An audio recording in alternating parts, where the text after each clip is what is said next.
Bonjour à tous, aujourd'hui c'est parti pour un vol dans le ballon Generali de Paris. J'ai été invitée pour aller découvrir un petit peu comment on fait les mesures de qualité de l'air, de pollution. On va donc mesurer le CO2, le méthane et également regarder les conditions météo à 300 mètres d'altitude. Des conditions qui sont exceptionnelles aujourd'hui, un temps très calme, quasiment pas de vent. Du coup on va pouvoir aller beaucoup plus haut que d'ordinaire. En tout cas c'est ce qu'on nous a dit.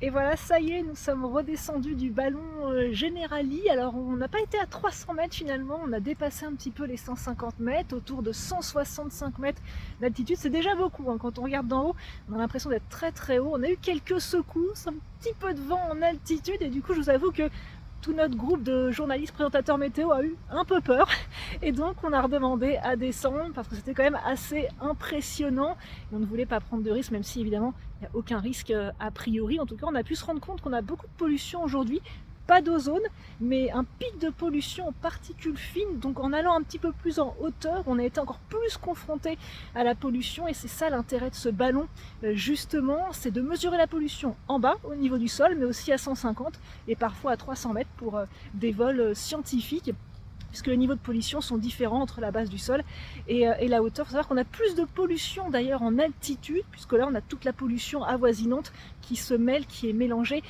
dans l'atmosphère. Et je rappelle en plus que ce ballon, il est complètement écologique parce qu'il est justement alimenté par l'électricité. Donc il n'y a vraiment aucune pollution qui se dégage de ce ballon. En tout cas, c'était vraiment une super expérience et je vous le conseille.